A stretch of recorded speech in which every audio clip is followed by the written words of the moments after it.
Pro wrestling talk from the four corners of parts unknown. This is That Wrestling Podcast. Welcome to That Wrestling Podcast, where as we come to the end of February, even if there isn't one of these this year, we always celebrate Lethal Leap Year. I'm your knockoff version of Lance Catamaran. It's Brian here. We also have Chet Cheddarfield, Clint Bobsky, and Chad Too Bad, also known as Jason, Joe, and Kevin. Guys, you already know what I'm repping tonight because it is Lethal Leap Year time, but we need to know, what are you wearing? What are you wearing? What are you wearing? What are you wearing today? What are you wearing? What are you wearing? What are you wearing today? Yeah, Lethal Leap Year. This was so cool getting to wear this shirt for Revolution of 2020 that fell on Lethal Leap Year. I had to wear it, even though it was a decree of no wearing WWE shirts. I broke that rule for us. Well, you know, it's kind of one of those things. I guess it's acceptable. Kind of like that year I came to Michigan and we went and saw Leonard Skinner on the 4th of July. Yes. Like I think that might be the same vein. Yeah. Exactly. Yes. Yeah. It all fits. It all ties together. Yeah. Jay, I'll let you start. Freebird! You got a shirt of somebody we are going to be kind of covering some breaking news on. Yeah, breaking news. Kevin hit the sounder. Hold on. Okay, well, we'll get in. Never mind. Delayed. Yeah. Yeah, whatever. Cesaro, I bought this around Christmas time. It was in like the $5 shirts, and it's just the newspaper one. I thought it was cool, and obviously there is some Cesaro news today. Yes. So I was struggling because I went into storage and I found this badass old school Bullet Club shirt, and I can see it. It's on the table, but I decided to go Cesaro, and yeah, we'll go from there. Brian or Kevin, what do you have? I did not buy this shirt like you bought yours. Joe bought me this shirt. It's one of my Rumble winnings. It's old school. Undertaker. Yeah. The graphics are. It looks. I just did that, guys. Go ahead, continue. We did it better. We have to have a oh yeah off. Jason, you go first. Yeah, just kidding. I'm not. Yeah.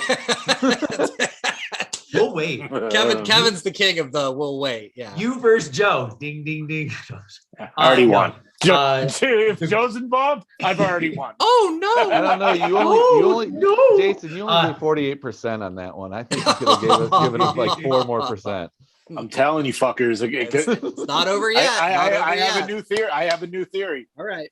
Go ahead, Kev. This is a Rumble shirt. Wrong, but it's a phenomenal. Better hope it's wrong, asshole. I love it, and I wore it because we're going to be talking about Taker later on in the show. Same as Jay will wear his. We all have good meanings. Joe, you're going to keep the streak alive with coverage for the show, or you're going off the. My shirt is phenomenal. It is phenomenally done. The AJ Styles phenomenally done shirt. I have a feeling we're going to be talking about him a little bit later as well. Indeed, we will. Yep, great shirts. Very fitting for the topics for tonight. So Saturday was Elimination Chamber over in Saudi Arabia. Another poorly reviewed show. Our That Wrestling Podcast Twitter poll of thumbs up, thumbs down, thumbs middle. 69%. Hey now. Voted thumbs down, 23% thumbs in the middle, only 7% thumbs up. Joe was the most expressive of his disappointment in the show. 2 tweets. Joe expressive. I did 2 tweets, and you guys made it seem like I was on there for hours. Joe signed up for 5 Twitter accounts just to rig the votes. Joe, at this point, after reading your tweets, I voted for thumbs middle. Wow, shocker! I did not vote. After reading your tweets, Joe, I was thinking maybe you should just be our Impact correspondent. Oh, God. And not have to worry about WWE. The funny thing is, it was 2 tweets, and I completely forgot about it. Then hours later, it turns into, I can't wait till recording because Joe's going to go off. I'm like, I forgot what I tweeted. I really did not care. I was giving you the show off. That's an old bit of ours. If you want to take the show off, it's fine. Yeah. I thought it was funny that you guys were just like, oh, Joe, it's just wrestling. I'm like, I really don't care anymore. But for my review. But you cared enough to tweet about it. Because I was mad at the time. In the moment, yes. And it wasn't I was mad. It was a matter of I was annoyed because it was so predictable. We got everything right. I even said as a joke that Drew was going to win in the middle of the ring in a Falls Count Anywhere match. And he did. That was the biggest thing that like I finally went, I'm done. Yeah. This is ridiculous. I hope they enjoyed their payoff at Allah in 8. But that's what annoyed me the most was it was so predictable. Yeah. Kevin, Jay, any highlights, lowlights that you throw out there? I didn't watch it live like you guys, so I caught up, based on the reviews. I was kind of scared to watch it a little bit. I'm like, am I gonna waste my time? Am I gonna waste my time? Yeah. And I did go right to the men's main event because I was eager to see Brock throwing Austin. I know with our tweet chat or in our text chats, that was what I really wanted to see. It wasn't a good men's chamber match. It wasn't good whatsoever. It wasn't terrible because it told the story it truly needed to, with Bobby, getting hurt when he truly was hurt, Brock destroying everybody. Like it was what it was, but it made Brock look like a monster. And honestly, the next day on Raw, I've never heard so many people cheer for Brock in a very, very long time. So what needed to happen from there, it did. Brock was scary, kicking that chamber door like out of the blue, not staged or rigged door, like literally, and then like throwing him through. I'm just like, ooh, what if it cuts him or something? Now I'm thinking about it. I'm like, man, it could have sliced Brock's leg, like Goldberg. But like, it wasn't terrible. I watched highlights mostly of everything else. One thing with the women's, I think they were a little creative with this isn't fashion show with Kevin, but like having Alexa wear the dress, having Ronda wear the gi. That was her nice. match. Yes. I thought they were a little bit more creative than just wearing a red t-shirt or blue t-shirt back in the day with like Natty. Yeah. I remember all I remember is Natty wearing a huge gigantic t-shirt. At least they were a little bit more creative with that. I thought that was kind of a plus. The bodysuits were a definite upgrade over the t-shirts. Yeah, like the Ned Flanders. She's wearing that every time. Nothing at all. Any highlights for you, Jay? So I was in and out throughout the morning. My dad was here visiting, so I had it on before we were getting ready to go out for the day and stuff. But Joe's tweets had me so intrigued for the main event. I stayed away from everything. I didn't really know what happened. I did know Brock won, but we all knew that a week ago. We all said Brock was going to win, which I'm okay with. Now, I can't figure out if Bobby's really hurt or not. I think because 48% chance that he's really hurt. I don't believe he's hurt. I don't believe he's hurt. They said it was 4 weeks. They said he was going to be out for like 4 months. And then on Raw the next day, they said that he's going to be competing against Brock at MSG next Saturday at a house show. If he clears concussion protocol. Which could be the way that they're not sure what to do. So, because, they're not going to play around with concussions. You can't make a joke of it. You can't make a mockery of it. So if they're just going to say he's in it and he can't get out, then, I can easily see them doing like Austin Theory at MSG. Unless it's going to be a network special, which they haven't said yet, but I would think if they're talking about it, they might make it one, which would be awesome. I'd like that. But what was what was the real story? Like, was Bobby going to win? Was Brock supposed to win the whole time? Right. And the story though was good. Bobby got hurt. Brock was the last one to come out, and he destroyed everybody just like he's supposed to do. And him winning is great. It sets up Brock Roman, winner take all, title for title, champion, whatever. It's going to be a great main event at WrestleMania. And the only other thing from Elimination Chamber is Lita. It made it look like she's done. I think that should have happened at WrestleMania, not at Saudi Arabia. So hopefully she still has a couple more matches left. I don't know against who, but that's the only, two big things that, I had to wait. And of course, if you ever doubted how tough Madcap Moss was, you can't do that shit no more. Yeah. That drop on his head was insane. It was insane. Good thing he had his cap on. But yeah, that was sorry. The suspenders actually made him a little bit more bouncy. Snapped back into action. Yeah. No, I was disappointed, but because of what Joe said about it, was so predictable, right? And I just in general, I don't like the show that's in between the Rumble and Mania. If it was up to me, the Royal Rumble would feel, if you want to equivalent to like a sport, it's the conference finals, right? It's like it's the NBA, it's the Eastern Conference champion, or it's the NFC, AFC conference champion, and Mania is the Super Bowl. And it's like we get this little wedge thing called Elimination Chamber or No Way Out or Backlash, whatever. It's always something Roadblock. that's like Roadblock. Yeah, that was one too. Right. It's always something that it's like, no, let's get to Mania now. So that's always why an don't annoyance they of bump mine. the Rumble to after the Super Bowl now? Now that the playoffs are all jacked up and it's not like, and they can do it on Saturdays, I think the Rumble should be, they do day one or whatever. They do one at the beginning of January anyway. Bump the Rumble to mid-February. That means as soon as the Rumble's done, it's Mania straight time. to WrestleMania. Don't do a pay-per-view in March and then that first weekend in April right. or end of March would be they can do that. Manias. It'd be all about it. Yeah. So nevertheless, we're finally clear and free of that and headed on the final road to WrestleMania. Announced on SmackDown the night before Elimination Chamber, Undertaker in the Hall of Fame. Jason, choo choo, everybody's hopping on your train. Multiple people bully Ray. Did Renee say this is a good idea? I think I'd seen. She did. I think declaring. They listen. I said this. Here's the thing. I knew we were going to talk about this, and if I was smart, I would have went back to whatever episode that was that I said that and answered the clip rights. Oh, just kidding, because I didn't do that. No clips. I said it a month ago, maybe 2 months ago. Yeah, I was thinking, I think you said it in October. It was a You while. knew you were going to WrestleMania. It was maybe. I don't know. I'll have to look back and see. But look back on the episode with with the 20 plus releases. I think that's when you mentioned it. Okay, wow, I'll get into it. Maybe I'll do some editing magic. Right?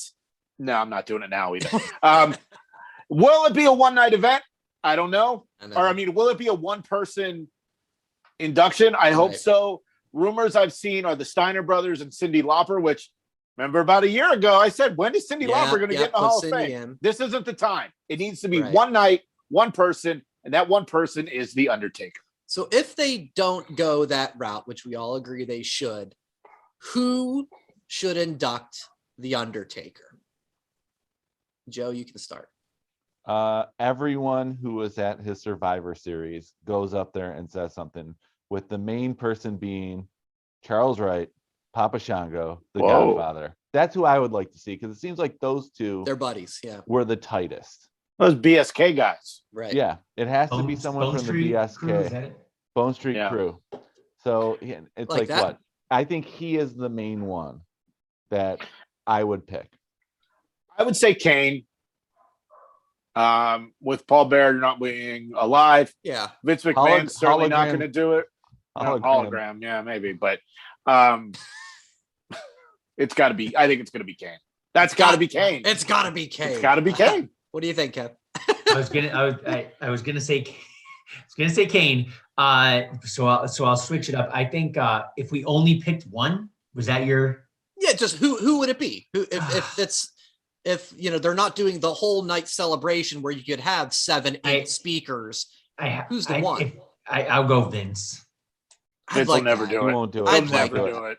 Wouldn't that be though? Like, isn't the Taker? They always say he's the best character in wrestling history, and he came. I said that. Well, I'm sure you're one of many who've said that, though, my friend. I'm certainly giving you credit, but let's Vince Vince. It's never about Vince. You're not even allowed to mention. You can't Vince. even say his name. The only one who ever thanked him was Kid Rock, and he wasn't at WrestleMania the next night. Yeah. I think he was like, no, you're not showing up the next night for WrestleMania because of that. Oh, that's so weird. So weird. I'd love to see Vince. I like your suggestion, Joe, just because of the history of that. And Kane, of course, is completely worthy. What about the gobbledygooker? Because Taker thought he was going to be the Eggman, right? Series. That'll never happen. What's fake Taker up to? What? Maybe him. Who was fake Taker? That was Kane. No, it was like Brian Lee. When he was like Brian Taker. Brian Lee. 94. Yeah. But I don't know what Brian Lee's up to. But the real question about this is, it's in a ring this year, just like it was in Brooklyn. What idiot from Dallas is going to jump the barrier and try to tackle the Undertaker? Oh, I'm not going to SmackDown or the only other WrestleMania event I might go to is Effie's Big Gay Brunch. And that's only because of the laws that Texas is trying to put in right now. But that's for that politics podcast, not that wrestling podcast. There's a key in there, but will somebody jump the rail and try to tackle the Undertaker? My God. You know, Brock will be salivating. Right. Well, he already said. I mean, we talked about that last week.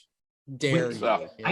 To be honest, having it in the ring with the Brett situation, I actually am very surprised with that. It's after SmackDown. So I know, but you can easily do it on the only reason I would say if it was going to be in the ring, don't put a stage then just to sell more tickets.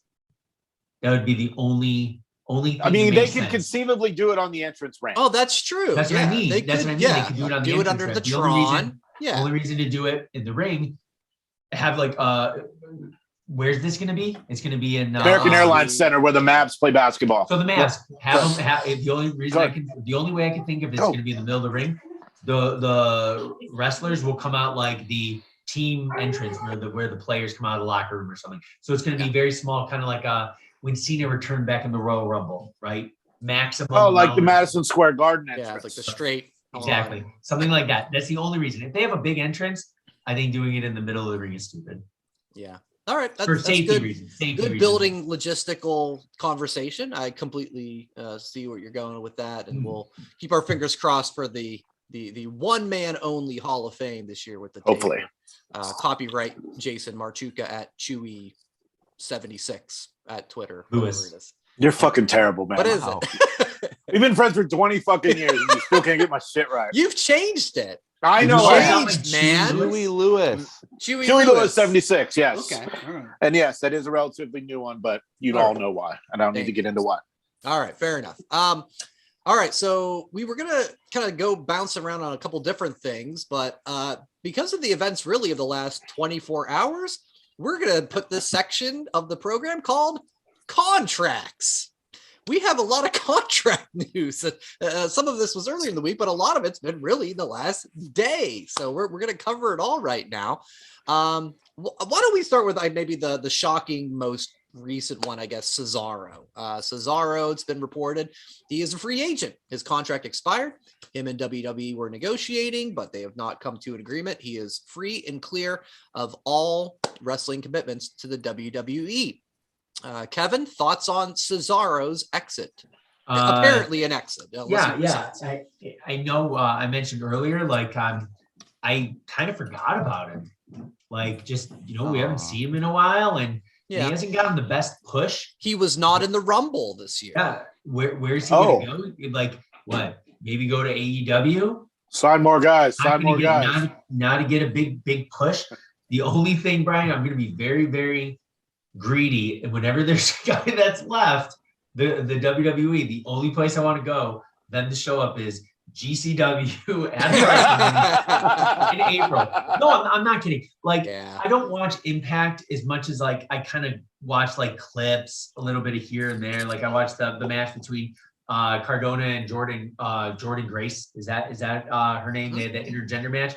Very good match. Like, I watch more of that when there's a little buzz around a match. I don't watch the whole thing, but I feel like he needs to go somewhere non-AEW The thing is, he's going to go to AEW because Tony's just going to throw money, and Tony's kind of like the guy who's going to want to like collect all figures, His right? favorite wrestling toys. Exactly. And I don't know. He's going to get lost in the shuffle, and then I'm going to get excited, and then it's going Tony to be Carter back in the line again. I think if anything, of course, we all think most likely he'll end up in AEW. He would do well in Japan. Yes, the New 100%. Japan Strong shows they're filming out here in LA. They've got a really good roster of American guys. And then, of course, if, whatever the travel issues are, with Japan, hopefully we're almost, towards the end of that. He's another one that can go around the indies, get a 100%. huge pay rate. GCW would be fun for him because he would be different, kind of like in the ECW days when like the Eddie Guerreros and the Chris Benoits would go there. And it's not about hardcore and tax and tables and shit. He could end up back, one of his bigger times was before WWE when he was in Ring of Honor. Him and Chris Hero were a tag team, the Kings of Wrestling. Chris Hero's on the indies now. Reform that team, do the circuit, go around, hit all the indies with all the big tag team dream matches. You could have the Rock and Roll Express against the Kings of Wrestling. You can have the Hardys. They're starting to announce their indie dates. You could even have Mid Cardona and Brian Myers. They're doing tag matches too. So you can have plenty of dream matches on the indies. And if it's GCW for, what is that? In April you guys are going? Yeah, that April. definitely can benefit you guys. Yeah, he's a guy who, again, go and do whatever you want. You're going to do great. His in-ring stuff has never been questioned. And, I think good for him. I think he probably did and, accomplish anything he could possibly do. I never thought because of his, promo ability that he was really a heavyweight champion, clear cut, but he had his WrestleMania moment with Seth Rollins a year ago. He did challenge Roman Reigns for the title this year. So, I think, hey, good for him. He seems like he's done it all. A lot of tribute posts on Twitter from his co-workers today. So, I'm sure onward and upward for Cesaro. Another ex-WWE guy who apparently has signed, Fightful.com reported it, and he basically confirmed it on Twitter himself. Swerve Scott, or whatever he wants to call himself these days, headed to AEW. Joe, we'll go to you, man. What do you think? We always talk about, sign more guys, and AEW, Tony's collecting everybody. But what do you think, Swerve, and how it's going to go for him? I'm afraid he's going to be lost in the shuffle, part of the Hardy compound, like with Private Party. I think it's gonna. They're gonna put him in. They're gonna put him with Team Taz, or he's gonna be with Keith, not as robotic voice Lee, but still a little bit. Yeah, I'm afraid for him to go to AEW. I'm more positive about Cesaro going to AEW, making a splash than Swerve, and that sucks because I was a fan of his and I still am. I just don't see it happening except for maybe 2 weeks. Yeah, I could certainly see there's just so many guys. It's so tough to Sign see more somebody guys. breaking through, right? Jay, I'll go to you with this one because I know we've mentioned this guy as a likely candidate of leaving AEW, but it's been reported that Brian Cage, his AEW contract has been extended. So Talk about a guy that's getting screwed. He hasn't been on Yeah. TV in who knows how long. He assumed his contract was just going to be let expire, and then it gets renewed for the 1-year option. You know why? That's Tony, right? That's Tony Khan saying you can't Fuck have you, it, Vince. right? Yeah, it's Yeah, got to be, right? This is maybe they're going to do a trade. For Ali. That's what They I was are, thinking. yeah. I was getting ready to say that. It's going to be a Cage for Ali That's- trade That's a win-win. I with a love it. player or two to be named later. When With the a- next firings happen on Yeah. April 15th. with a Summer Rae to be named later. Or something. Yeah. I don't know, man. I liked Cage since Lucha Underground. I wore his Luchador Destroyer shirt a couple weeks ago, and I've met him once or twice, and he's just the coolest guy. I met him on the Jericho Cruise, and he was awesome. So I don't know what the fuck this means. Maybe he's in the Battle Royal or the ladder match Revolution. They're putting all these big monsters in, week to go and there. Ricky Yep. Starks, which is a weird one to put in, but That's all good. They should have put 10 in because 10's a big muscle dude. But I don't know what they're doing with Brian Cage. I hope they do something. Right. Yeah, He's been doing nothing for a year now. It seems that way. Yeah, that was a surprising one. Jeff Hardy kind of leaked it himself, I guess, in some online interview, like, yeah, I'm going to AEW. Can't wait. I'm excited. And then I see on Twitter he was backtracking that a little bit, saying, well, it's not official yet. Stay tuned. Sure, Jeff. Sure. We'll do that. I don't know, guys. Are we yay excited, not excited? Jeff and Matt will obviously get together, and I think it's the last run, right? You talked to Jay about the indie dates that they have lined up. So one time with the Bucks, one time with FTR, Santana Ortiz. I'm okay with that, and then that's it, I think, right? They're going to be like the Rock and Roll Express. They're going to be fighting in their 70s. At GCW. We saw Ricky Morton with fucking Too Cold Scorpio. That was like a time capsule come to life, baby. That was something special there. All right, final one then. AJ Styles earlier this week reportedly re-signed with WWE. Big money, multi-year deal, apparently $3 million a year. You guys glad he stayed with WWE or wish that he did head somewhere else? Because he's another guy. I mean, he was Mr. Impact. He had big time run in New Japan. And obviously the AEW stuff is on the table. Kev, what do you think, man? How you happy? I'm glad he's staying because AJ, if he's not in the title hunt, he's just underneath it and he's doing something that matters. Even with almost, right? It was still fun and he was still in the chamber going after the title. Like, he's still a top shelf act. He looks exactly the same. How long has he been in WWE? 6 years now? 8.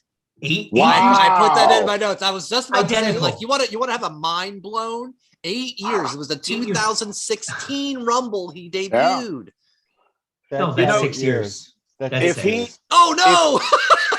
My math is wrong. Damn it. Well, that's all the time we have for this week. 2022 minus 2016. See, Brian, as 6 years. speaker, you forgot to read.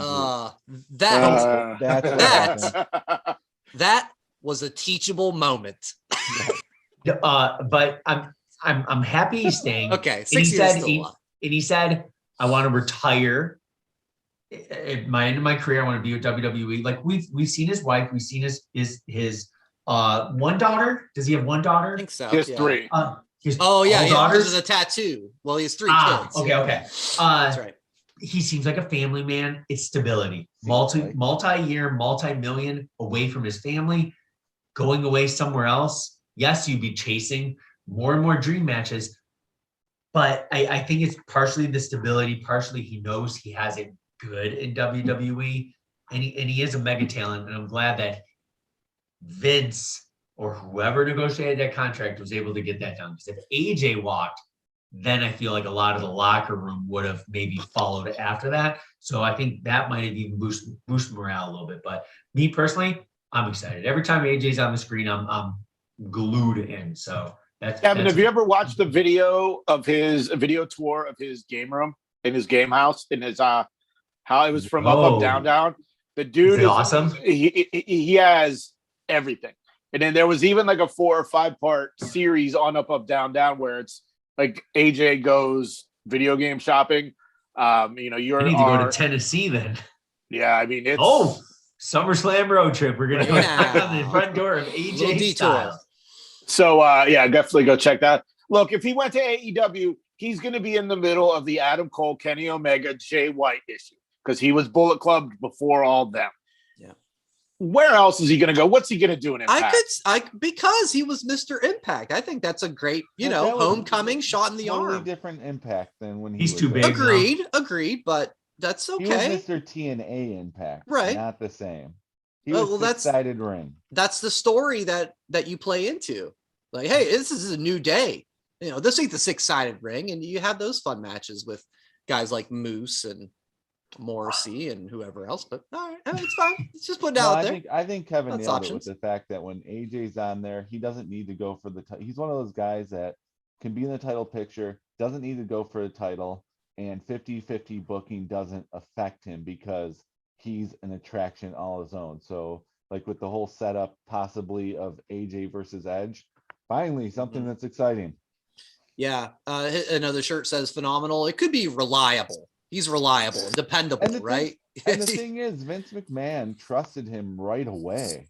Like he won the big championship and faced Cena within the first year. He came from another company. I wish we had known we were talking about this. I have that T-shirt, the Cena AJ SummerSlam shirt. Sorry to cut you off there. Like that, that's all right. But that match was amazing. The whole year, his first year was phenomenal. Well, and that was we can just real quick. I was gonna say, because it's been 8 years, 6 years that he's had his WWE run. Give a letter grade, because again, he was a guy that, for years is like, well, is he even gonna be in WWE? It doesn't seem like it, and he's come in, and I think pretty successful. But how do you guys see it? I'll give it like an A minus. Mm-hmm. He's an A. He's a Grand Slam winner. A plus. Okay. All right. Yeah. I'd give him an A plus if he would have won the Rumble. That's the only thing he hasn't done yet. That's a good one. Yeah. And probably maybe signed that into his deal. That's good. Win the Rumble or Money in the Bank, but I think Rumble is more prestigious, obviously. Yeah. So if you would have won the Rumble in his first 6 years, maybe 8 years, then he's got 2 more years to live up to. Apparently, he'll be there for 8 years, but unless they, of course, the dreaded. Maybe that's what you were talking about. That's 6 plus the contract extensions. I was looking ahead. What's your grade? Looking ahead. Who, me? No, Kevin. What's your grade? Oh, okay. Sorry. I'll give minus. That's an A minus. Yeah. A. Yeah. Okay. I think that's fair. Like not perfect, not to the level of like we think of like the top guys ever, but he's always been on top. I give him an A. Very quickly, best first year, AJ, Brock, or Angle. They're different a little bit though. That's great. Different eras. I don't think you can compare. Yeah. Well, you can't. I mean, just for this, you can. Oh man. God, I'd probably go Brock. Yeah, I feel like him and Angle headline. Yeah, his first WrestleMania. I would go Brock for the simple fact that he won the Rumble his first year. Angle never won it, and neither did AJ. He beat The Rock at SummerSlam. That's a big one, Then he won the Royal Rumble, and then he beat Angle at Mania in the main event. Yeah. I would. Then he won King of the Ring. I would say Angle, but I don't know. It's all good. I don't know. It's a great question. Yeah. All right. Well, let's go on to make it a Twitter poll. And Joe's 5 troll accounts can all vote and agree with him. WWE sucks. WWE needs to improve. WWE is okay. I voted thumbs middle. Thumbs middle. I hate WWE. You were doing the bar for Cesaro. Thumbs in the middle. Joe's not the bar, but no. All right, Monday Night Raw. We touched on it just for a quick moment. A couple of the highlights there, like Edge doing the Mania call out. Little teases for AJ. Little teases for Finn Balor, Damian Priest, and even Cody for his Mania Open Challenge. And speaking of course, Miz, he laid it on thick, right? Oh yeah, it's so good. Fighting family and outside, right? Like, I mean, come on. So the teases are there. Of course, it ends up being Logan Paul. That's fine. I know Jay and we conversed. He's excited about it. That's a big name, and it's I think him and Miz will play off each other well because they're just natural dickhead heels, right? That you want to see get beat up. And who's the ultimate baby face? It's Rey Mysterio. So I think that's completely fine. Jay, you want to touch on too, just because of the Cody teases were all around, and you picked up some info from an interview that Kenny Omega did a couple of days ago that was interesting. Yeah, he was with Meltzer, and basically it was Cody that was the leader of the us versus them revolution. It was all about, being different, fresh and new, I believe was the words, Joe. And Kenny found it surprising that Cody decided to go. And whether it was this is me talking, this isn't Kenny Omega talking, whether it was I lost creative control, or he didn't get the money he thought he deserved, or he didn't like how the direction was going, like I said, I still think there's a chance Cody returns to AEW 5248. And I've got a theory.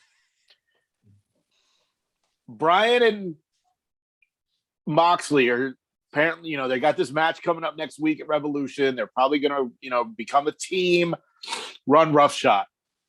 Cody returns, the White Knight, to shut down the overturn from the guys up north, even though they're not really that anymore. But you know what I'm saying? Yeah. Like an NWO thing, but yeah. So, okay. And like I said, you three specifically better hope I'm wrong. True or false, Jay? True or false? You have this shirt design ready to be printed. True or false? Come on. I'm not saying nothing. So it's true. It's ready to go. No, I do not. I do not have the shirt design. All right. 5248. All right.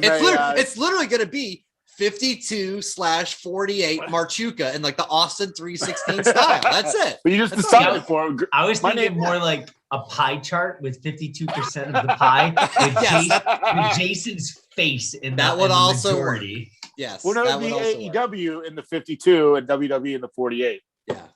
Yeah, that would work too. These are good ideas. And if you got a good 5248 shirt idea, send us a DM at thatwrestlepod or thatwrestlepod@gmail.com. I said that because Brian probably doesn't even know that exists. Thank you. Yes, thanks for covering my butt. All right, I got two Cody potentials that I want you guys to keep an eye on. Okay. SmackDown next Friday, not today as we're listening to this. Next Friday is in Miami. That's just a little bit down the road from Jacksonville, where Revolution Weekend is happening. Jay and Kevin, you remember you were out in Vegas for SummerSlam, and there was Rampage the night before. CM Punk taking all the buzz, right? Of wow, CM Punk is back. You guys were at a WWE themed everything at the Nerd Bar watching AEW. So does WWE want to take some AEW buzz on Revolution Weekend? Okay, that's number one. Number two is Monday Night Raw, March 14th. It's at the Jacksonville War Memorial. Jacksonville, of course, the home of AEW. You want to have Cody come out there and make an appearance and get that buzz in that area that he's been such a figurehead in? If Cody comes out in Jacksonville, he's getting booed. Not WWE. None of the fans are there. Yeah. If he's he gets booed. No. If he comes out in Jacksonville. So. Debut in Jacksonville, you get booed. I disagree. I like your They'll be so excited to see him. I like your thought. They can see him every Thursday night at 9 on the Go Big show. I like that's true. That Brian. was on last night, right? I see him facing Lesnar at Madison Square Garden at a house show. I see Vince doing that. It's like, hey, you get to go for that belt. You get to go for the championship against Brock Lesnar. At a show no one will see. At a show, and that's how he'll be like, hey, you're giving your championship opportunity, but no one will see it. It'll be on the dirt sheets the next morning. What a start that would wearing be. Polka dots and face paint. Brock killed you. F5. Womp womp. All right. We'll keep an eye on all the Cody fun there. This one, we're going to shift gears a little bit. So I thought this was interesting. Tuesday, Renee Paquette on The Sessions, her podcast. I can't believe she changed her name. There's no more oral. That's what happens when you get married and have a kid. Right? Yeah, no more oral. She's a mom now. Completely understand. Yeah, we've all been there. Anyway, we're talking about podcasts. Yes, we don't all have kids. That's fair enough. Yes, all was the wrong word. 50% of us. What up, Kev? have kids. Hey, yeah, 50%. All right. Not 52, 40. You guys want to babysit? 50.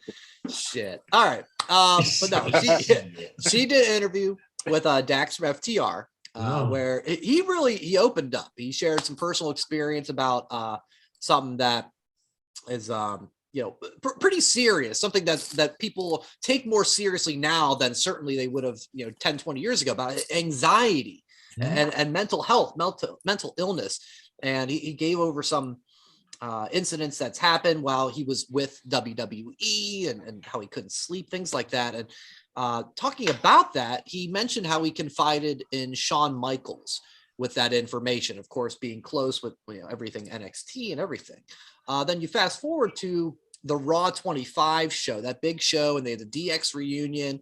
And according to Dax, backstage, HBK made fun of all of that in front of Dax, in front of Nash and Hall and X-Pac and all the cool kids. Yeah. So Dax said, he's really betrayed by this. He and HBK are not cool, and that really got my attention. So I wanted to get your guys' thoughts on this story when you heard this. And Joe, you can start.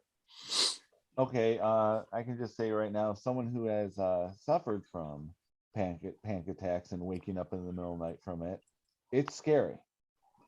Now, mine, luckily, I mean, I could say luckily, but even though I still get them, had nothing to do with anxiety, but when it was happening, I thought they did. It was a head injury that went undetected, and that's why I was getting them. So that actually was a relief. Yeah. So, but I understand what he's going through. It's like, it's scary when you wake up in the middle of the night and you're like, what's going on? You think your whole world's crumbling down. Now, when it comes to Raw 25, sometimes we all know these people. You can't get you're like the peaked in high school guy. Right. The guy who is, as an adult, will be like, oh, yeah. But once he's around his old high school friends, he goes back 20, 30 years and acts like that D-bag again. And that's the way I can see Shawn Michaels being. Now, was it as bad as Dax is saying? I don't know. I wasn't there. Right. But we all know that peaked in high school guy. We probably still have peaked in high school guy in our contacts who is in a text chain. I know I do. Shut up, Joe. I'm not peaked in high school Not guy, you. asshole. You guys are the adult friends that I have. Yeah, we didn't know any of us in high school. On that wrestling podcast. Oh, this other text chain is way better than ours. Right. Yeah, this other text chain, like, quite honestly, I still get, and it's like, they're still friends because I grew up with them, but they're like, hey, here's a 90s flashback. Remember when this happened? And it's like, that was over 20 years ago. I'm 42 now. I'm not 19.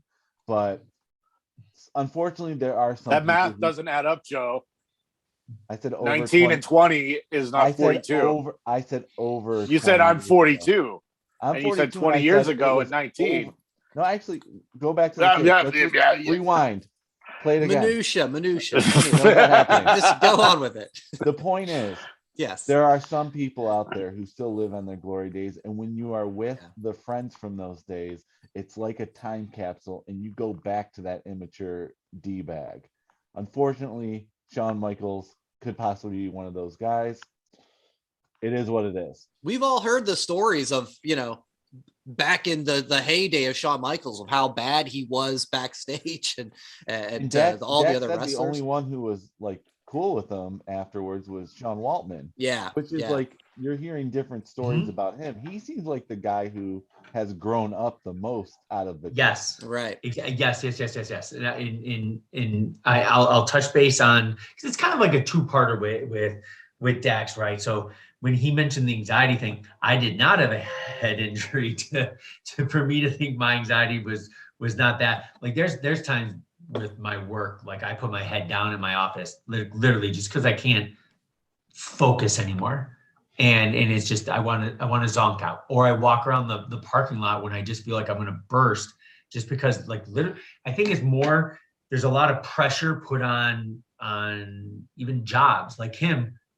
There's anxiety with wrestling, mine, anxiety with my job. And Brian, you mentioned, like, mental health issues are more out in the open now, so we can honestly talk about it. Like, like different things like that. I'm not going to get too much into detail, but like there's multiple nights, probably about a year and a half ago, right, where I would literally just lay in bed thinking about like, did I do this email? Oh my gosh, I'm going to get in trouble. And I would literally go to my computer and work for 3-4 hours at 2 o'clock in the morning. And just because it's like, it was racing in my head and I couldn't be like, I need to go to bed. I need to go to bed. So I'm glad that he was willing to open up with that, because not that FTR is boring to me. After seeing him, I like it when you know, wrestlers that I bring up real life situations. This is what I really like, because now I'm like, okay, Yeah, I can relate to him now. Now I want to see him next week, instead of like, oh, he's going to go out there, he's going to do, you know, good stuff, but I'm not really interested. Now I'm more interested in seeing like a real life situation. Now with the Shawn Michaels thing, I did like it when he did mention in everything that I read about mentioning the whole Brett versus Shawn growing up a little bit, and mentioning his love, like, you know, he was a Brett guy. he's a Brett you know, guy. Yeah, and different things like that. So instantly I like him more now. But just with the whole Shawn thing, you know, Joe kind of hit it right on the head. And I think he was just in a vulnerable state. And the thing that I really enjoyed seeing it out of the most is Joe touched base on it. Sean Waltman coming up and saying, hey, good job, blah, blah, blah, blah, blah. Hey, thanks for that. So that was nice to read too, that he did throw some appreciation with there, because from a negative that he saw from that, he did throw out, you know, like a positive from it. So Kevin, real quick, you can relate to him now. Are you going to shave your head and have a mustache next week? Is that what you're saying? I don't. I'd like to see that. His mustache. I would love that. I would have to get Just for Men gel, because he has the darkest mustache ever. Yeah. And he's got, his head is like really, really tiny. I feel like I would look really, really, really ugly with a shaved head. He was perfect when, and not that nothing's wrong now, right? But he was perfect. I don't know if you guys remember their first NXT name. They were called the Mechanics. He looks like a mechanic. I didn't know. Yes, I didn't know that. I don't know. Absolutely. I did not know that. Okay. In NXT, they started off as called the Mechanics, and then they were the Revival. Jay, anything to add on?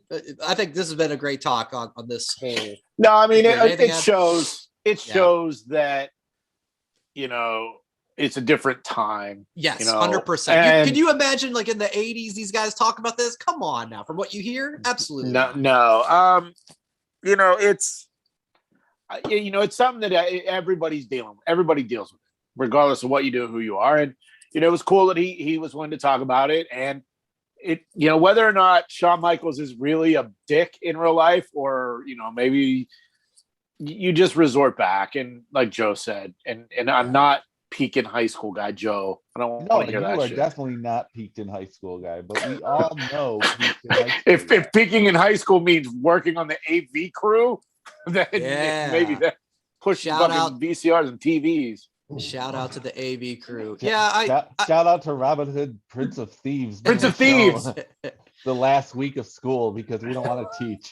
Yeah. Rolling the TV cart. So I was surprised to see this, because, you know, Sean has made a big deal about how he found his religion, found God, and you know, has apologized so much for all the bad stuff he used to do. But to counterpoint this, I did see on Twitter, Dave Schilling, who was a WWE writer, he put in response to that clip that was going around of Daxie. But I feel bad that FCR had a bad experience with Shawn Michaels, but they also made my life hell. The Raw after Mania 35 and made fun of the promo I wrote while I was in the room.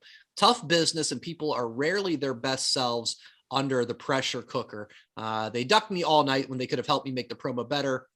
We barely got the pre-tape on the air that night. So I think that just goes to show, as much as, you know, especially me, you guys know I love the inside stuff, right? We just don't know these people. We just don't know. And sure, anybody can have a bad day, you know, but as much as I think, you know, we hear about the stories of this guy, and we can come with our opinions, we don't know these people. And I think that was kind of a reminder of that for me, of like, you know, as much as I want to say, oh, Sean's found God and happy times and he's the best. And then you hear this and you go, oh, that's a dick move. So I've learned that reminder. not all religious people are good people. Right. And I work in religious radio for my day job. I've never talked about that before here. Not all religious people are good people. Some religious people are the worst fucking people you will ever meet. So, yeah. Because at the end of the day, they ask for forgiveness. And it's okay. What they do at the end of the day. That's right. All right, so we gotta move on to NXT from Tuesday night. I have a lot of thoughts about NXT, but just get to it. We've got a special guest on the show. Yeah, we have a special guest. He gets top billing. Kevin, would you like to introduce the special guest? Yeah, my wife Laura is here for Fashion Police NXT. Hi. Yes, we are one of the few wrestling podcasts. There is a girl on the podcast. So that's true. That is true. Laura, before we hear about NXT, what was your reaction when Kevin said his key to a good marriage was drink beer? not just once, thank you very much. Yeah, multiple times. Later. I mean, she's still here. She's still here. I deliver him beer all the time when he's up here doing his podcast. I mean, I'm a beer drinker. It's something we enjoy together, and we're not like this super deep couple. We're pretty shallow. Like we just like to drink. Does anyone want to babysit so Laura and I can go drink out? Yeah.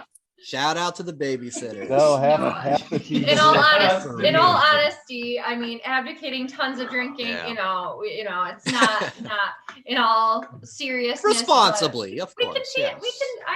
We enjoy the craft of the beer. It's not just about getting drunk. Not at all, really. This is coming from the reigning 2019 beer chugging champion in Montego Bay, Jamaica. At the Rio Reggae. Oh, hey Yes. now. Oh, wait a minute. We have a champion in our midst. Look at that. Not me. She's the No, former. it's definitely not you. She's not reigning because they probably had one in 20 and 21. No. They have it weekly. They have it weekly. I was saying, COVID canceled those. Trust me, I've been trying to sports bet on those. She's the forever drinking champion. Yeah, they've just canceled. COVID canceled. The last 156 champions. Yes. She's being invited back for Tournament of Champions. Welcome to the show. Welcome to the show, champ. The battle for the valley. So Kevin let us know that like Laura actually watched NXT with me, and she can share some thoughts on watching the show because she hasn't watched all the time. So the floor is yours, Laura. Your impressions of NXT on Tuesday night. Yeah, my wrestling watching has really cut back in the last 5 years, or now almost 6 of being a mom. I was a bigger fan back in the day, and I happened to catch 5 minutes of NXT the other night, and I knew nobody. I mean, I know that that's NXT. You're constantly, cycling through people and bumping them up. So I know that it's always new people, but I don't even know the names of anyone I saw. Yeah. But Nikkita. Well, yes, but like some of the other things before that, like some of the acting, I'm like, who are these people? She saw the dating profile video one. Oh, it's so bad. And then like another guy and girl and like a kiss, and I'm like, these people are a joke. Who are these people? I don't. But again, that wasn't their wrestling abilities. They could be great wrestlers. Fair enough. Yes.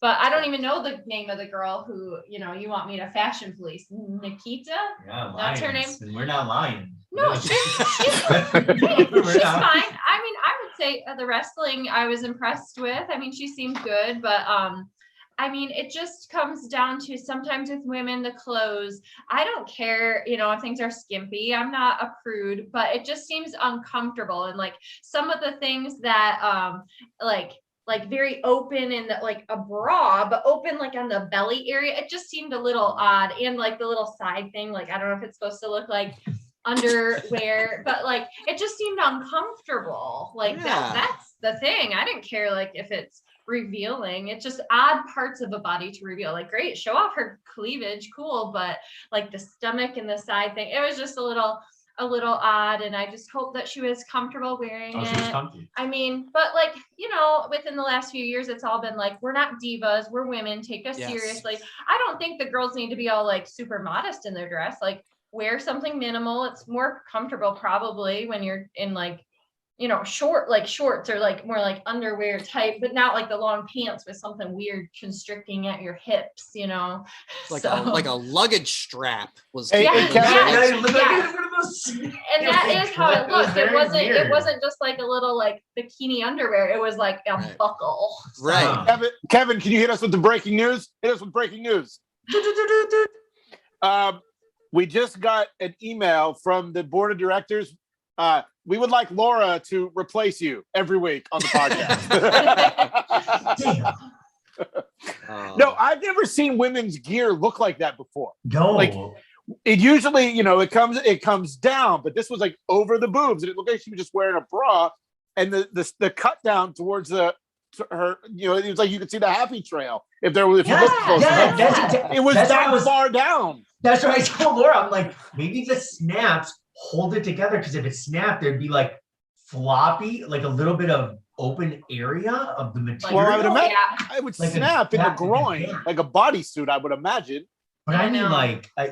but the one thing I will say, she can wrestle. Yeah. I feel like this is what I wanted. What was her name in Valkyrie when she was in there? This is what I kind of wanted her to be like, because I feel like she's Nikita's gonna get pushed. And her kicks, where she was like jumping up and like doing like wicked, It's like Mortal Kombat type stuff, man. And believe me, she is a very curvy woman. Okay, She moves. Like I mean, yeah, like she moves very well. Small. I mean, like big old I booty in that didn't thing. notice. But the sky's the limit with her. Like I feel like she her promos are pretty good leading up to it. Like her vignettes. Is she like a country singer? That's what's kind of a She's little just bit like all over confusing. the board. Like I feel like They they don't need know to yet. match Yeah. her They with don't know. No one knows. Roderick Strong. Who's the young or the little tiny muscular girl? Ivy. Ivy. Ivy I feel like if Nile, I she think. improved a little bit, those two could be a little wrecking force in NXT. But Yeah. So yeah, her outfit was the first thing that grabbed my attention. To Laura's point, it does seem a bit how would I say, it doesn't seem like the most ideal choice for going into combat. You know, you kind of want to have something a little more secure, but I'll allow it to happen. I'm okay with that. Yes, I read up on her a little more after the show. She is a black belt in Taekwondo. So those kicks that you mentioned, like, you know, that's all part of the whole spiel. So good for her. Can we talk about the pin? The split The pin? split pin? oh, head right in the Fellas. Louise. Yeah, I'm gonna have to ask you to go. I can leave. I don't know if I know anything about this. The ending where she like pinned it 1, 2, 3. She like She did the jumped split. She did like a into the jump split. splits right split. on the girl's face almost. on the girl's face. I don't even know if I was paying attention. I think I was like ranting of like, oh, I just don't really think she's. That's very where Kevin got the comfortable." idea. That's where Kevin got the idea from to ask you. That's what that was all about. Well, thankfully we can fill in the gaps for you, Laura. Because She what wasn't happened bad. was she That jumped was- into. I knew she knew. Oh, I know. how funny. Yeah, no, I did not plan it that way. Yeah, It the best I saw though about her, because you know I was on Twitter and Twitter went wild for everything. You know, her appearance, her ability. Was there an icicle? I had to refine that. I showed you guys that last week where a poor Twitter user's refrigerator was broken and out came a very oddly shaped ice cube. Let's put it that way. But no, she has Looks a like new. a penis. Yes, thank you, Jay. Thank you. But she has a nickname, and I hope this nickname will catch on. And her nickname is Thicky the Dragon Steamboat. Wow. Is that real? That I saw that for real on Twitter, and I said Oh my that's the gosh. winner for me. I Oh. somebody what was another one? I don't know. That was the champion. I said, "Yep, Thicky the Dragon thank Steamboat you. is Nikkita Lyons." God, Was God it- bless her. was it in For lowering between- the bar? Yeah. What's Was that? that that in from- between is all that the? Go on. Was that from one of Joe's burner Twitter No, accounts? it was No, not. it was not from Number Joe. one. Absolutely. At not. WWEsucks.com. No, the best thing are whenever there's like an attractive woman, right? Yeah. Brian's always good to go look at some of the comments. Look at right. Oh, the comments are the best. All the comments. But yeah. but a lot of but I did read through a lot of the comments because they're so funny. But there are a lot of women positivity in them, right? Saying like, hey, ignore these XYZ perverty guys. And she did go on quite a few and said, like, thank you for your support. So she is going on there and being very active. So Jay, I don't know if she's a good heel. I don't know if she's a face. Like it's confusing right now. yeah, Jay, Emil, the GCW ring announcer, he put on Twitter, I want to take Nikkita on a picnic. And I replied, get in line, brother. I was like, Hey, take care of that. Oh my. Yeah, Yeah, it was. that was it for me. Laura, any final? We don't want to keep you. You know, I know you have a busy schedule, so She has to go watch Enchanto for the 57th time. I got a question before Laura Okay, goes. go ahead, Kevin. Yeah. Kevin, did you bring the gold dust mask behind you Did- out on purpose? that is the day that broke wrestling because almost to the day. That's when we were in California, right? So almost 6 years ago. I said I always like leading up to it. I That kept was your saying, peak. "Oh, if I go to WrestleMania, I'm getting the gold dust mask. I'm getting the gold dust mask." And we said we would get it if it were like $10 or less, and it was either 10 or like $9.99 or something. I think that son of a bitch was $10. So we had to get it, and I wore it. Of course, I Wow. was happy to be there. So Good yeah, eye, Joe. That's where I'm like, because we never see that ever, but this week we do, and then you show up. So bravo. yes. That'll be a permanent fixture. We've revamped office space in this household, so we're setting up some wrestling stuff. So I think But I'm then in Mike the market. Glacier looks awesome. I'm in the market. I need that Teddy Long and and Joe. Who did you get? Greg the Hammer Valentine. Yeah. those were gifts. I know. Holla. I'm gonna take them. Marchuka crate coming next December. Brian's Thank- like, I'll part with it. No, All good. Thank you, Laura. Thanks, Yes, Laura. We'd love to have you very back welcome. for your Thanks for periodic having me. thoughts. I'm not having another beer. It's too late for that. Oh yeah, I'll get you one. I'm not having You should one. have 3 more There you tonight, Kit. Because you're Laura. right. I watch Encanto about 10 times a week. So That's right. We don't talk about Bruno. We It's call that okay. Enchanto here, not Encanto. We Enchanto. don't Oh, I talk tried to about speak the Enchanto. proper accent or linguistics. But Kind of beer.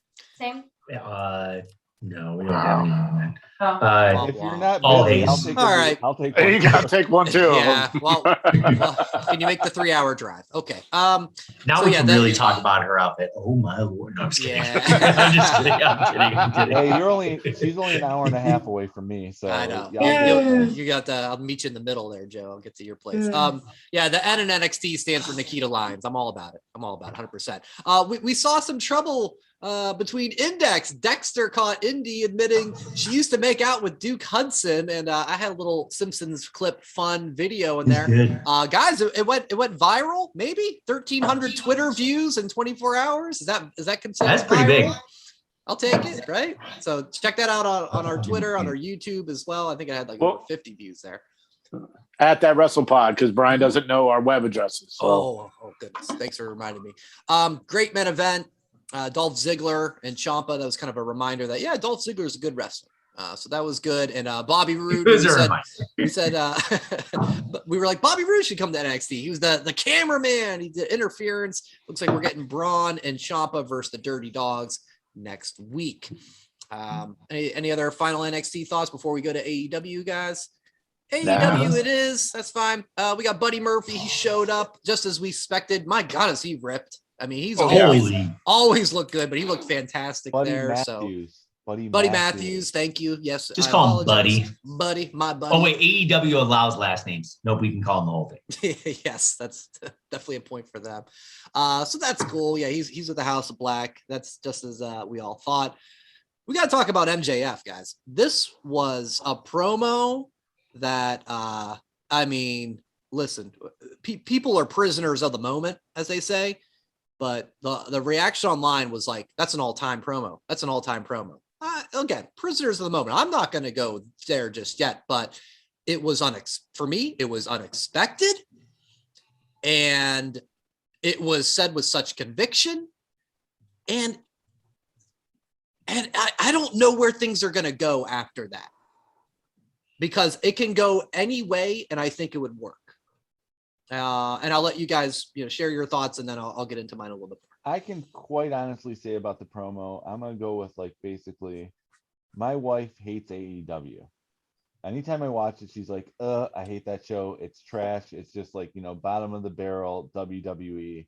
She loves WWE, but we still make it work. Does she want to talk about NXT next week instead of Laura? No, take turns. This is where the scale goes, because I thought it was a great promo. Whenever I'm watching it, she's on her phone the entire time, not caring, but she wants to hang out and watch it with me. Her phone was on the table the entire time he was talking, and she was like, the only wrestler she knows is MJF beforehand because of his scarf. It's like, oh, Burberry. But now it's turned into, okay, she didn't talk. She didn't say anything. She didn't rip him. She didn't say oh, it's just a rip off of something else. She was watching the whole time. So I consider that when you get a new audience member caring about what you're saying, that's a home run. Kev, you look like you're chomping at the bit. Go for it, Brad. I want other people. I want other people to get the chance, just because. Oh, okay. Your 5 count. I have so many. I have so many thoughts on this, and I feel like Jay, I'm going to talk for a few moments. Floor's for you, Jay. Go ahead. Joe, I hate to break it to you, but you can just tell your wife she got worked. No way that's real, and it's all part of the story. And it's going to come out that he lied, and whether it's the person that MJF bullied in high school is going to come out as in character or whatever. Oh, no, it's not that. It's the fact that how she thought it was just basically well done. It was great. It's a great promo. Done. Mm-hmm. I mean, it wouldn't have her phone in her hand. That's a sign of a good promo. Yeah, I get you, but there's no way that's real. It's a great story. It's a great story. Whoever wrote it or came up with the idea, it's awesome. Unfortunately, probably next week, it's going to be, I made it up, or when MJF beats Punk for the 3rd time at Revolution, it'll come out that I made it up and all that bullshit. Because Punk will show sympathy next week, and it'll go from there. That's exactly. So I've watched this. I counted it from last night. I watched it again. And then I watched it 4 times before today's show. Okay. No, this is why I just want to keep on watching. You love him. Hey. I do. They don't wake up in the middle of the night thinking that you forgot to send an email. All right. These are the perfect. Well, ashwagandha. So the last year and a half, all herbal. It helps with your anxiety. Thank you. Definitely, people look into it. Yeah, I'm not trying to make light of that. No, just so no, 100%. Go ahead. So Jay, you are 100% right. I thought of this yesterday, and I was like, exactly what you just said, which I know is probably what everyone thinks. They're going to bring somebody, but it's got to be someone so realistic, kind of nerdy now, right? And MJF's the one who threw the quarters at the guy.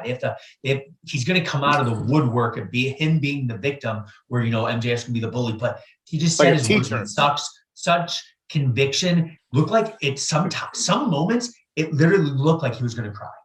Like if you look close, his eyes were getting built up. And when he got so close to that camera, it was getting closer and closer to the camera. And you just saw him not stumbling. There's one time where I think he said one word and stumbled, but he recovered immediately. I mean, you had people cheering for him, standing up out of the seats for him. Next week, he's going to eat it up. You are going to see him and Punk talk a little bit. People are going to cheer MJF. And then it's going to be the most amazing moment when he's going to be either caught in the lie and then just making fun of everybody, saying, fuck you guys, I don't care what you think, blah, blah, blah. I'm going to do what I have to do. I got the overhand on Punk. He can only go up. His mom amazing at saying like, I'm so disappointed. My son's an asshole. He's such a douchebag, blah, blah, blah. She's saying, I'm so proud of you for being so honest on social media. And she's getting hundreds and hundreds of likes, like so many likes and tweets and retweets of his thank you for taking your time to hear my story. It's money. Like It's great storytelling. I know I am the biggest MJF mark. I know I am. I get it. Ever since I saw him at Revolution, like ever since, I've just been enamored to him just because like I'm stuck to every word he says. Last night though, woo. So yeah, you know it. Wow, you threw it Zack Ryder in there. Yeah, no, everything you guys are saying, I don't think you're wrong, but I hope you're wrong. First, before I get to my theory on it, the subtleties. He comes out by himself. No Wardlow, no Sean Spears. All right. He says a couple times. All right. That's not something he's going to ever do. So I love that. Love that. And why I think I'm not 100% sold is because if he did all the things he said and finished the promo with so I don't want to fight you, or try to weasel his way out of it, then I'd go, okay, yeah, this was all a story. But at the end, he still goes, I'm better than you and you know it. And he's like, I'm taking you down. I think this could be a perfect setup for a double turn at Revolution. I think it has that potential because of how that promo captivated the crowd. And I think CM Punk, because he's lost those two matches, and there was MJF in that promo saying, I'm not going to quit. You can do all this. You can whip me with the chain. You can choke me with the chain. I'm not going to quit. I can see him getting frustrated. I could see him breaking, well, there's no rules, but I could see him, doing something that was clearly not not a face to. Yeah. Maybe he comes out with a fucking bag of quarters, plays into that trauma of my teammates threw quarters at me. And just like that, flip. Before that promo, I would say I wouldn't want to see MJF as a heel, and he should always be a heel. But I just think there's an angle there because of how that promo was delivered and how the story's going, that if they wanted to pull a flip, and we've talked about, I think if Jay especially, like, I want heel CM Punk at some point, right? He was so great at straight edge society and everything with that there's an opportunity there. I think it's unlikely, but if it happens, I will make my own what a maneuver. I don't know. I like that. Here's what's good. I love that idea too. And for me personally, I will be at the Nerd Bar at the Revolution watch party where CM Punk made his debut. That you saw. Yes. Ooh. So I'm going to be in a room full of people watching the pay-per-view. Yeah. So I'm excited to see. And if this happens, I mean, realistically, how long can MJF be a good guy? I mean, maybe I don't know, but absolutely great storytelling. And if we get CM Punk as the bad guy, maybe join him up with Mox and Daniel Bryan, and that's how Cody returns 52-48 to break the chain of evil New York guys. One issue with it, Brian. I love the idea. What happens to Wardlow? This was set up for his moment, and now he's gone. If they do the double turn, which I think is a better story.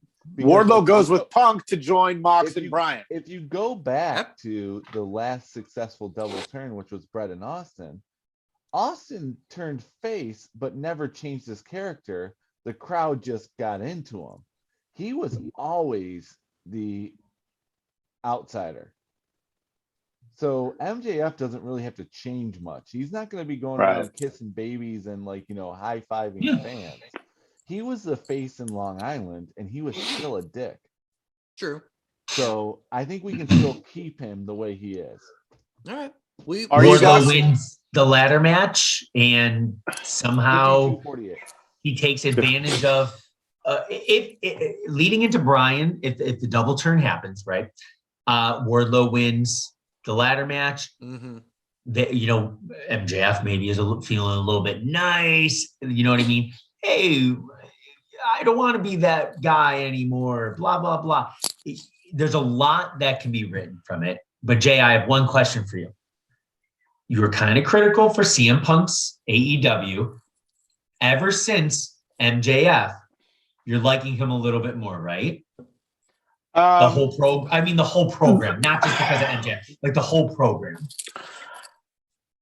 The best thing CM Punk has done since he's been back in AEW was that episode of Sneaker Shopping with Complex. Wow. I liked him and Eddie. It was quick. I think, him and Eddie was fun. I mean, I was kind of kidding with Sneaker Shopping. Oh, okay. I don't know, man. I'm just... I take things literally. I'm indifferent. I just think I'm going back to 6 months ago. I wish it was a surprise. If it was a surprise, my whole opinion would be different today. Let me ask you this, and then we can wrap this one up. Punk's promo last week with the pitcher in the ring, blah, blah, blah, setting up their team. Do you think they talked to each other and were like, hey, I'm going to bring this up.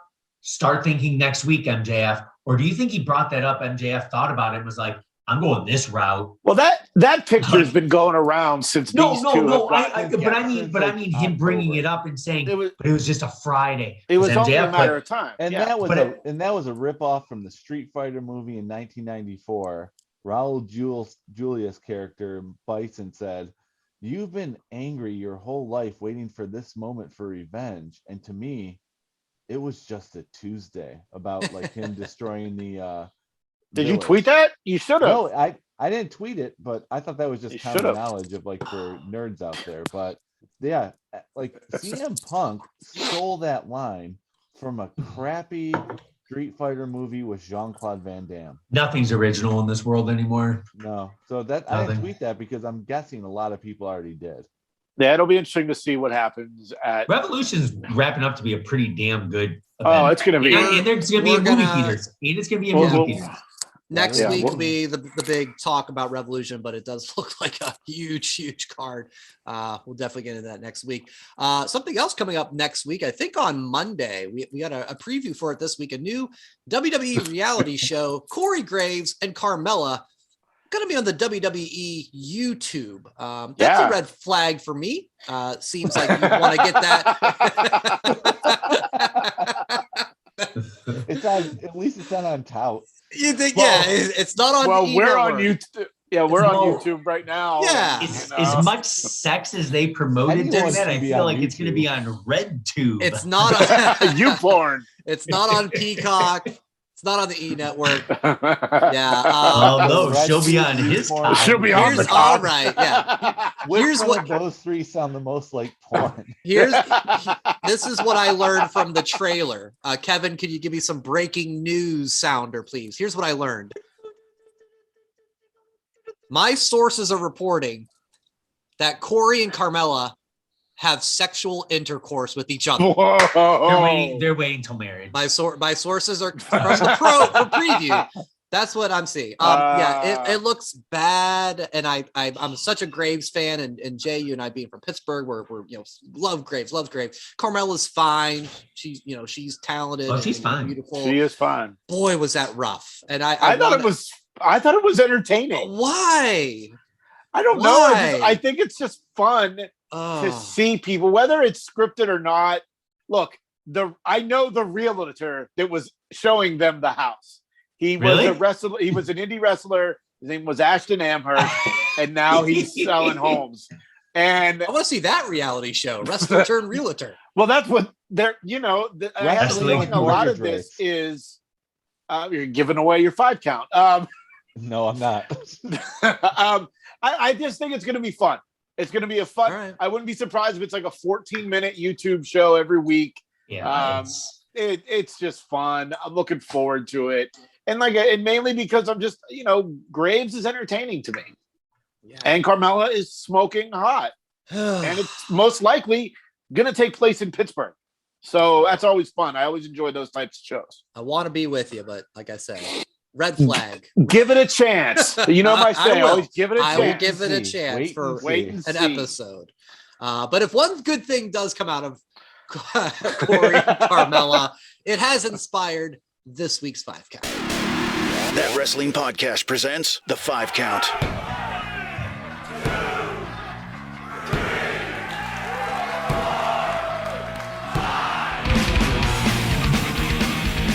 So yeah, this week's 5 Count, we have our 5 wrestling reality shows we would want to see. Jay, you did inspire this topic. Would you like to start, or would you like to defer to the second half? What would you like to do? No, of course I'm going to go first. Okay, of course I'm going first. My first one is about a wrestling realtor, and no, I'm just kidding.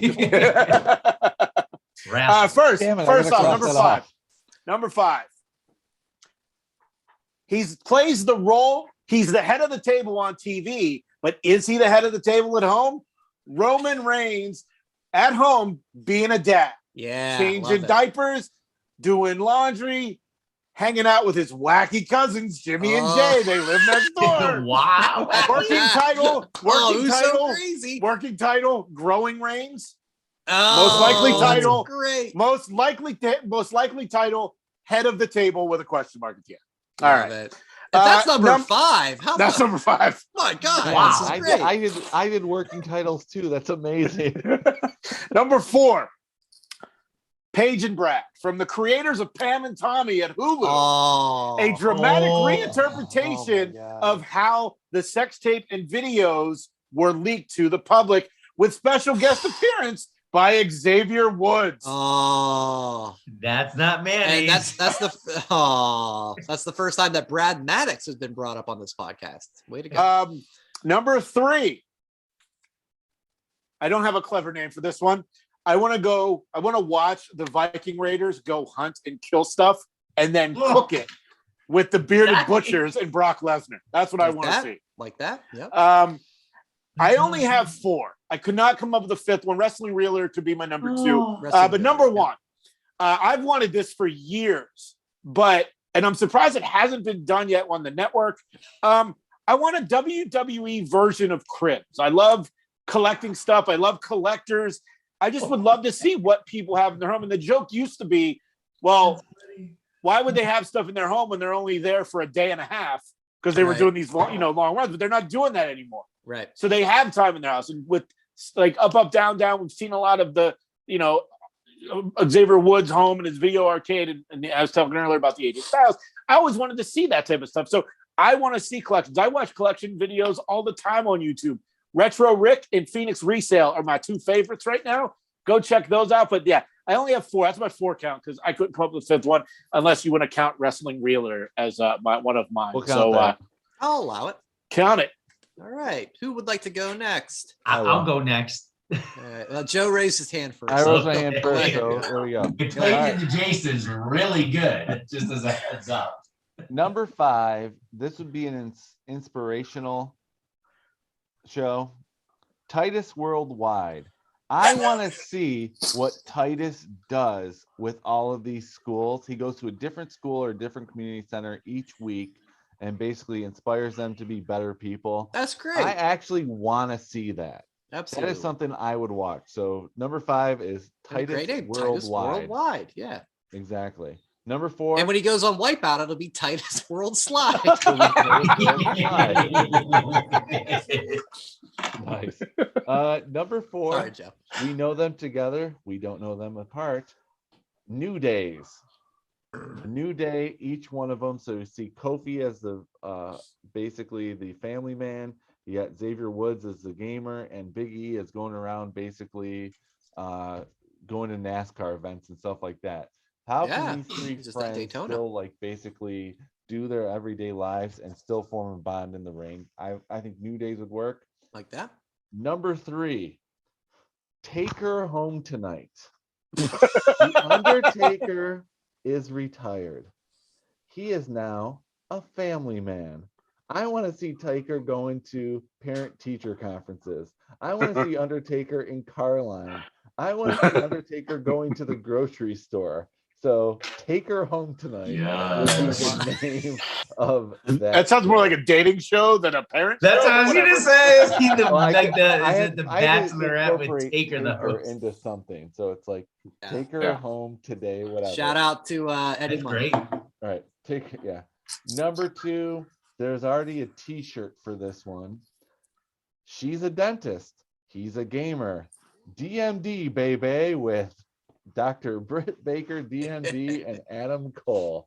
She works during the day while he plays games during the day. And how do they make it work? And number 1, I'm just curious how this guy does it. One-on-one with the Great One. Follow The Rock for a year with everything that he has going on. Movies, That would be good. Under Armour, the XFL, everything. Like DMD Baby would be the most entertaining, but one-on-one with the Great One, a year in the life of Dwayne Johnson, cameras following him around. We would all feel like pieces of crap with our lives, with everything that he does with his. He's Well, just a watch his little busy. Instagram. I mean, that's the best. I mean, the guy is on there constantly. So Show And you it how. would, and it would be on Peacock, That's fine. Yeah. followed by YouTube. Young Rock. Yeah. He's so worldwide. I mean, what earlier on Thursday, Russia invading Ukraine. They were showing the streets of Ukraine, and there was a billboard for Rock Under Armour. That I said. Yeah. I swear, and I caught my eye. I'm like, Jesus Christ, even the Rocks in Ukraine. Well, here's what's funny. I saw something on Twitter the other day about Project Rock. It's basically like the soccer dad official uniform. Yeah. Like Sure. So I have so just many thought- Project Rock stuff, so yes. That's crazy. Yeah. So those All are right, my Kev. 5. Go ahead, Kevin. So Good job, Joe. I switched mine around. So my number 1 was WWE Cribs. So I turned that to number 5. That's why I wanted to go right after Jay, because I want to be like, boom, you're number 1, my number 5. So I'm going to just throw that at number 5. Same as I think what Jay exactly said. Number 4, I put Legends House 2.0 without Legends, but put in everybody who's not doing a damn thing in WWE right now. Throw them in a warehouse and just let them live. Drew Gulak and Tamina and all the rest. Every single person who's Mansoor. not on the show. So it's almost like a collective. Oh, you're not going to be on the show tonight, and you're going to see wah, wah. Like That's funny. here's number, the Leia Mysterio. Number 3. I'm busted open. I listen to a lot of Saturdays when Mark Henry's on, and he always talks about going to barbecue places. So I was like, maybe they could throw out an AEW, because we always flirt, with the thing of, hey, is AEW going to get their own network? They're going to have programs. So maybe like Mark Henry can have like a little barbecue joint review type show. I'd watch Mark house down some barbecue. Absolutely. Which rolls into my number 2, because I was like, I thought of that one, and I'm like, okay. So I love watching Dave Portnoy, the guy who does his one bite, everyone knows the rules, pizza rating. I want to see Stone Cold do a beer review show by traveling the U.S., go to breweries, try every single type of beer. Imagine if Stone Cold took a sip of a porter and spit it out. I don't like this shit. Like, you know what I mean? But like having him like try, go try the Macho Man Shandy Savage. Go try, the Mr. Perfect beer in San Francisco. Like go do those type of things. Wrestling beers, different types of beers. So beer reviews with Stone Cold. I do not have a cool any cool play on words. But number 1, we haven't seen it in WWE in multiple years. And I feel that AEW is bringing in a lot of big names. And then there's a lot of lower level names where I'm not very familiar with.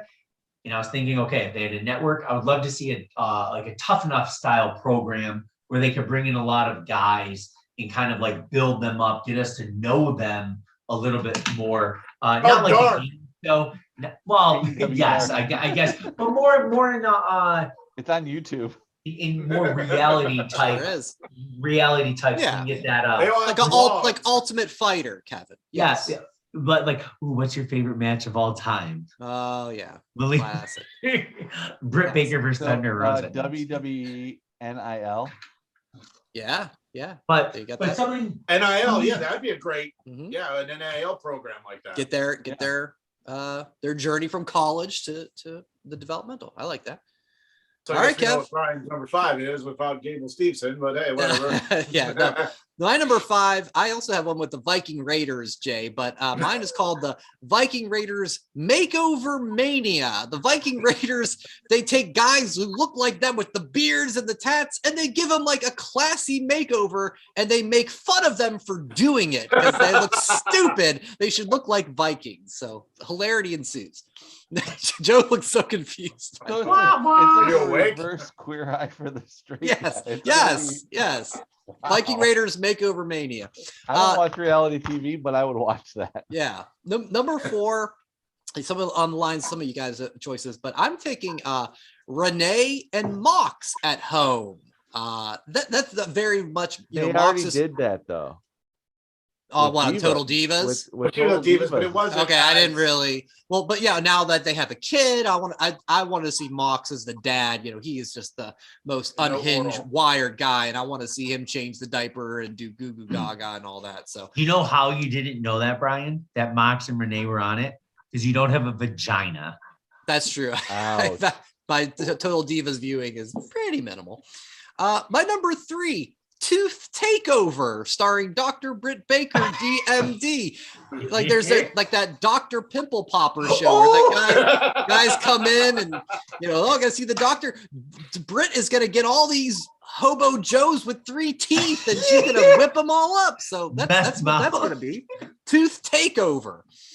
My number 2 is The Odd Couple, That's starring Riddle and Pete Dunne. So, you know, this would have been RK Bro, but now Orton's kind of like going along with it. And if you guys remember when they did their thing in NXT, you know, it was kind of short and quick, but that was like total Odd Couple of Pete Dunne going like, Jesus Christ, what's with you, man? And Riddle going, come on, bro, Stallion P, you know, right? So let's have that as a full show. I want to see that.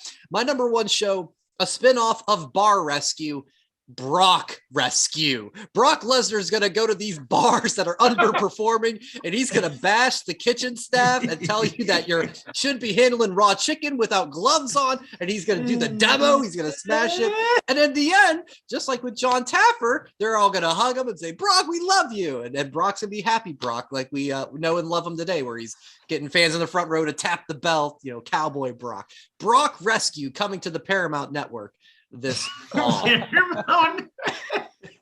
That is this week's 5 count, folks. Who made your 5 count? Let us know on social media using the hashtag TWP5count. That's going to do it for this week's show. A long one, but a good one. I hope that you enjoyed it. Everybody check out all our socials at thatwrestlepod, whatamaneuver.net for the merch. The NXT or the TWP 2.0 shirt is flying off the shelves, so I hear. Shout out to Nikkita Lyons. I love you. We'll talk to you next week. Enjoy wrestling, everybody. Thanks, Laura. Thanks for listening. Follow That WrestlePod on Instagram, Twitter, Facebook, and YouTube. 1, 2, 3, that's it!